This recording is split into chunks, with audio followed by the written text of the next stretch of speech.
Et bim! Salut à toi et bienvenue dans ce nouvel épisode du podcast Réveil matinal, vie maximale. Le podcast qui te donne les clés pour commencer à vivre vraiment et arrêter de te contenter de juste exister. Rappelle-toi que tu n'as qu'une vie et elle se passe maintenant. Dans cet épisode de podcast, je vais te parler d'un sujet qui est d'actualité et qui me tient particulièrement à cœur parce que je fais un petit épisode dessus tous les ans. Je vais te parler des bonnes résolutions. Les fameuses bonnes résolutions. Moi, j'adore ce sujet parce que quand tu y penses, c'est quelque chose d'extraordinaire. Tu attends un jour spécial dans l'année pour formuler un vœu plutôt faible, pas précis du tout, flou, en te basant sur une motivation qui existe à peine. Où est-ce que tu veux aller avec ça? Est-ce que d'après toi, c'est une surprise que plus de 90% des gens ne tiennent pas leur bonne résolution et abandonnent au bout de 15 jours? Au bout de 15 jours, 90% des gens ont abandonné leur bonne résolution. Ça ne m'étonne pas, c'est de la merde, les bonnes résolutions, c'est de la merde. On va revenir sur les 3 points ensemble et tu vas comprendre ce qu'il faut faire réellement à la fin de cet épisode. D'accord? Alors, déjà d'une, tu attends un jour particulier dans l'année pour formuler un vœu. Tu te rends compte? Le fait que tu attendes, déjà, c'est un problème. Si tu avais un problème à régler dans ta vie ou si tu as un rêve à attendre, c'est quoi le délire de te dire ok, non, je vais pas le faire tout de suite, je vais attendre le 1er janvier, je vais attendre un certain jour dans l'année pour me dire ok, je vais me lancer à ce moment-là. C'est quoi le délire? Si tu as un problème à régler dans ta vie ou si tu veux atteindre un rêve, mais bon sang, mais c'est maintenant que tu vas. Si tu ne vas pas là, c'est que tu te mens à toi-même. C'est que ce truc que tu es censé éliminer de ta vie, finalement, tu arrives à t'en accommoder et ça ne te dérange pas tant que ça. Voilà. Ou ce rêve que tu veux atteindre, ce n'est pas un rêve, c'est juste un petit souhait que tu as envie. Tu aimerais bien faire le truc, mais bon, si je ne le fais pas, ce n'est pas grave, tant pis. Voilà ce que ça veut dire. Quand tu te dis que je vais attendre un certain jour dans l'année pour me lancer sur un objectif en particulier. Si le truc te fait souffrir ou si le truc te fait rêver, il n'y a aucune raison d'attendre. J'aimerais bien que tu me donnes une bonne raison d'attendre. Vraiment, une bonne raison, pas une excuse. Qu'est-ce qui fait que tu attends si tu as quelque chose qui te fait souffrir ou qui te fait rêver? Ensuite, en petit 2, tu te lances un objectif flou. Ok, on est le 1er janvier, ça y est, le jour est arrivé. Cette année, je veux perdre du poids. Cette année, je veux gagner plus d'argent. Cette année, je veux être moins stressé. Je veux me remettre au sport. Je veux changer de métier. Ok. Et on fait quoi avec ça? On fait quoi avec des objectifs aussi flous? On fait quoi? Ça veut dire quoi? Ça veut dire quoi? Je veux gagner plus d'argent. Ça veut dire quoi? Je veux perdre du poids. Ça veut dire quoi? Je veux me remettre au sport. Tu veux faire quoi exactement? Tu veux l'atteindre quand exactement? Par quels moyens exactement? Quelles ressources est-ce que tu vas utiliser exactement? Quel est ton objectif précis? Ne dis pas « je veux perdre du poids cette année ». Dis-toi « ok, on est le 1er janvier, d'ici le 31 mars ou le 30 mars, je ne sais plus s'il y a 30 ou 31 jours, d'ici le 30 mars, je veux avoir perdu 9 kilos en faisant 5 séances de HIIT par semaine ». Là, on est pas mal. Là, on commence à pouvoir espérer faire en sorte que tu atteignes cet objectif-là. Ne dis pas « je veux gagner plus d'argent ». Dis, à la fin de l'année, je veux avoir augmenté mon salaire ou mon chiffre d'affaires de 1 000 € par mois. Et pour ça, je vais prospecter tant de clients ou je vais faire tant d'heures supplémentaires par jour. Boum! Là, tu commences à entrer dans le vif du sujet. Là, tu commences à toucher un petit peu ton objectif pour de vrai. Je veux être moins stressé. Pareil, qu'est-ce que ça veut dire? Ça veut dire quoi d'être moins stressé? C'est quoi ton objectif? Est-ce que tu vas être plus zen? Par quel moyen tu veux utiliser? Est-ce que ça veut dire que, par exemple, c'est ton téléphone qui te stresse parce que tu es trop sur les réseaux ou tu aimerais te mettre à la méditation? C'est pareil, lance-toi des objectifs qui sont précis. Je veux réduire ma consommation d'écran à 2 heures par jour et je veux méditer 15 minutes par jour durant les 3 prochains mois. Boum! Là, on commence à toucher un objectif concret sur lequel tu vas pouvoir passer à l'action tous les jours. Est-ce que tu vois la différence maintenant entre ce que je te disais tout à l'heure où tu disais ok, on est le 1er janvier, j'aimerais perdre du poids et je veux perdre 9 kilos d'ici le 31 mars en faisant 5 séances de HIIT par semaine. Il faut que ça soit précis, il faut que ce soit défini dans le temps. Il faut également que ça soit un challenge. Ça, c'est très, très important. Il faut que ce soit un objectif qui soit atteignable, mais qui soit aussi un petit challenge pour toi. Parce que si c'est trop facile, si tu te dis, OK, je veux perdre 500 grammes d'ici les 6 prochains mois, il n'y a rien qui te challenge là-dedans. Qu'est-ce que tu vas faire? Tu vas même pas essayer parce que tu vas te dire, bon, bah, ça va se faire tout seul. Et du coup, tu vas pas t'engager dans cet objectif-là et rien ne va se passer et le cercle vicieux va se reproduire et tu vas attendre la prochaine bonne résolution pour essayer de perdre du poids alors que tu vas en gagner cette année parce que ton objectif était mal défini. Donc, j'insiste, je sais, mais c'est très très important. Point numéro 2, définis vraiment des objectifs précis. Troisième point, tu attends un moment particulier de l'année, c'est le petit 1. Petit 2, tu formules un objectif flou. Et petit 3, c'est basé sur une motivation faible. Et ben ouais, ça revient à peu près au point numéro 1. Tu te dis, OK, je veux perdre du poids parce que j'aimerais bien perdre du poids. Voilà. Je sais pas, je me sens pas très bien dans mon corps, j'aimerais perdre du poids. Je veux gagner plus d'argent parce que bon, ça serait bien. J'aimerais bien gagner 50 € en plus par mois. Bon, mais voilà, si je l'ai pas, c'est pas très grave. Ben, où tu veux aller avec ça? Sincèrement, qu'est-ce que tu veux faire avec ça? Si ta motivation elle est aussi faible que ça, si ta raison d'atteindre cet objectif n'existe pas, qu'est-ce qui va faire que tous les jours tu vas te dire OK, il faut que je bosse sur cet objectif? Qu'est-ce qui va faire que tous les jours tu vas passer à l'action? Qu'est-ce qui va te donner la niaque d'aller chercher cet objectif-là? Si la motivation est faible, ça ne va pas marcher. Si ça ne vient pas des tripes, si tu n'as pas un pourquoi profond qui va faire que tu veux gagner plus d'argent, perdre du poids, être moins stressé, peu importe que tu vas atteindre un certain objectif, ça ne va pas marcher. C'est aussi simple que ça parce que tu n'as pas la carotte qui te tire. Il faut que tu aies des pourquoi profonds qui motivent tes objectifs. OK, je veux perdre 9 kilos. Pourquoi? Parce que je me sens très mal dans mon corps, j'arrive pas à me regarder dans le miroir, ça me dégoûte, ça me fait mal.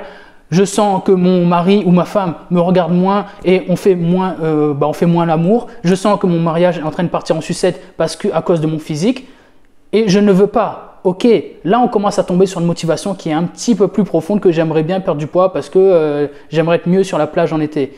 Là on commence à toucher des choses très profondes. On commence à toucher la relation, on commence à toucher l'attirance physique et la libido et toutes ces choses-là. C'est un exemple qui était peut-être un peu cru, un peu fort, mais c'est pour te donner un exemple concret. Donc par exemple, si je reviens aussi sur gagner plus d'argent, pourquoi est-ce que tu veux gagner plus d'argent? Parce que voilà, je veux gagner plus d'argent parce que je souhaite acheter ma liberté en quelque sorte. Parce que l'argent, on va pas se mentir, l'argent c'est un outil. Avec plus d'argent, tu peux faire plus de choses. Donc je pourrais aller en vacances, je pourrais payer des meilleurs jouets ou des meilleures affaires à mes enfants. Je pourrais faire en sorte de voir plus de joie dans les yeux de mes enfants parce que je pourrais leur offrir des expériences ensemble. Je pourrais peut-être travailler un peu moins et passer plus de temps avec mes enfants ou je pourrais passer plus de temps avec les personnes que j'aime. Je pourrais faire des choses que j'aime. Il faut que ça vienne des tripes. Il faut que tes motivations soient vraiment très très profondes. Il faut vraiment presque que tu te dises OK, si je n'y arrive pas, ma vie s'arrête. Boum, voilà. C'est vraiment, il faut que tu considères que si tu n'arrives pas à atteindre ton objectif, ta vie s'arrête. Agis comme si ta vie en dépendait. Mais vraiment, je rigole pas. Si tu veux atteindre un certain objectif, regarde-toi dans le miroir et dis-toi le matin, OK, si je n'atteins pas cet objectif, ma vie s'arrête. Tu sais, c'est comme quand tu étais petit, tu faisais des jeux, il faut marcher sur les passages piétons. Il faut marcher sur les passages piétons blancs, sinon tu tombes de la lave, ou il faut marcher sur les feuilles ou les fissures. Et voilà, c'est pareil. Tu fais ce jeu-là, tu te regardes dans le miroir le matin, tu te dis, OK, si aujourd'hui je n'atteins pas mon objectif, boum, c'est comme si ma vie s'arrêtait. Et tu te mets dans cet état d'esprit-là et tu verras que même si c'est un jeu, même si ça se passe dans ta tête, justement, ça se passe dans ta tête et c'est très puissant. Je t'encourage vraiment à le faire. Je regarde juste mes petites notes. Alors, maintenant que tu sais exactement ce que tu dois faire, maintenant que tu sais que tu n'as pas à attendre un certain jour de l'année, maintenant que tu sais que tu dois poser des objectifs très concrets et qui sont poussés par des motivations profondes et fortes, je t'encourage à te poser. Là, aujourd'hui, au moment où je te tente ce podcast, on est le 25 décembre, c'est Noël. Tu as 6 jours pour te poser avant le début de l'année, t'asseoir à ton bureau et noter ce que tu veux pour l'année prochaine. Explore les différents domaines de ta vie, que ce soit la spiritualité, le développement personnel, les relations, l'argent, ta carrière, la santé. Explore tous les domaines de ta vie et demande-toi qu'est-ce que tu veux dans chacun de ces aspects pour l'année prochaine. Qu'est-ce que tu veux en termes de santé? Qu'est-ce que tu veux en termes de carrière? En termes d'argent? En termes de relations? Qu'est-ce que tu veux vraiment qui se passe dans cette année 2021? Pose tout ça sur le papier. Détermine des objectifs pour 2021 ou pour l'année à venir. Détermine vraiment, comme je te l'ai montré tout à l'heure, il faut qu'il soit précis, concret. Une fois que tu as fait ça, décortique ces objectifs pour les ramener à des objectifs mensuels. Ok, si je veux atteindre cet objectif l'année prochaine, qu'est-ce qu'il faut que je fasse tous les mois? Très bien. Maintenant que tu as cet objectif-là, décortique-le en objectif quotidien. Ok, ou hebdomadaire d'ailleurs. Maintenant que je sais qu'est-ce que je dois obtenir chaque mois, qu'est-ce que je dois faire chaque semaine pour atteindre cet objectif au mois? Boum, tu as tes objectifs hebdomadaires. Et là, tu ramènes encore au quotidien. Je sais que je dois atteindre ces objectifs cette semaine. Qu'est-ce que je vais faire chaque jour pour atteindre ces objectifs? Je vais te donner un exemple hyper concret. Tu vas rentrer dans les coulisses de mon business. Je suis à 1500 abonnés sur Instagram au moment où je te parle. Je veux atteindre 5000 abonnés à la fin du 2021. Il faut que je gagne 3500 abonnés l'année prochaine, 3500 abonnés qualifiés. Donc, 3500 abonnés qualifiés, ça fait en gros 300 abonnés par mois. Ça fait donc en gros, donc si je ne raconte pas de conneries, 10 abonnés par jour. Ça veut dire qu'il faut que j'écrive, avec un taux de conversion de 10%, il faut que j'écrive à 100 personnes dans la journée, que j'aille apporter mon aide à 100 personnes dans la journée, que je contacte 100 personnes dans la journée pour essayer de les aider, pour faire en sorte qu'ils s'intéressent à mon compte Instagram et qu'ils puissent se rendre compte que j'ai de la valeur à apporter, que je peux les aider et voilà concrètement ce que je dois faire. Je dois aider 100 personnes par jour si je veux atteindre 5000 abonnés l'année prochaine. C'est très concret, tu vois. Et ça, c'est motivé par des pourquoi, etc. Je ne veux pas te les révéler, mais voilà ce qu'il faut que tu fasses dans les différents domaines de ta vie. Et une fois que tu as tous ces objectifs quotidiens, eh ben, note-les, quotidien, hebdomadaire, mensuel, note-les et relis-les tous les jours. Et ensuite, c'est comme je te l'écris tous les matins, action, action, action. Il n'y a pas de formule magique. Si tu veux quelque chose, il faut que tu mettes l'action derrière. Il n'y a pas de formule magique, ça ne va vraiment pas tomber du ciel. Une fois que tu as déterminé les actions quotidiennes que tu dois mener pour atteindre tes objectifs à l'année, il faut que tu passes à l'action, vraiment. Il n'y a pas de raccourci. Je suis désolé pour toi, mais il n'y a pas de raccourci. Donc, pour terminer cet épisode de podcast, je t'en prie, ne fais pas cette année de bonnes résolutions, mais aie juste la résolution ferme d'atteindre des objectifs précis en 2021. Je compte sur toi, je compte vraiment sur toi pour que tu fasses ces exercices, que tu passes à l'action et que tu arrêtes de compter sur ces bonnes résolutions de merde et que tu avances vraiment en te fixant des gros et des bons objectifs. Je compte sur toi. Et d'ailleurs, je fais plus que compter sur toi. Je suis disponible pour t'aider. Je te l'écris tous les jours sur Instagram. Je te le rappelle tous les jours en story.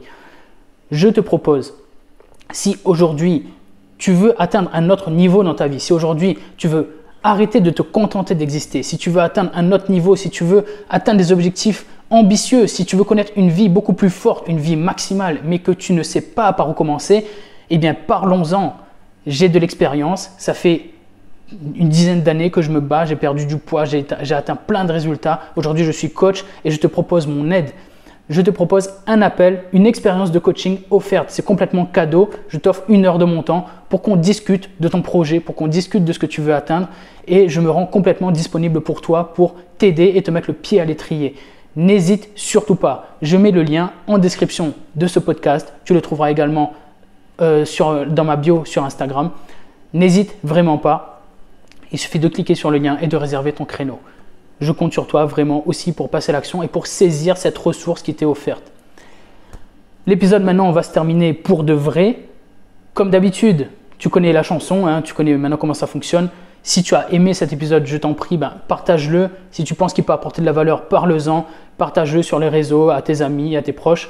Et si tu peux le noter sur Apple Podcast et sur les autres plateformes où tu peux le noter d'ailleurs et mettre un petit commentaire, eh ben, fais-le, je t'en prie, ça m'aiderait énormément, ça m'aiderait à faire connaître le podcast. Et plus le podcast est connu, plus je touche des gens et plus j'ai la capacité d'aider et de sauver la vie des gens. Et tu sais à quel point ça me tient à cœur parce qu'on n'a qu'une vie et moi je veux que les gens vivent leur vie maximale, qu'ils arrêtent de se contenter de vivre, d'exister, pardon.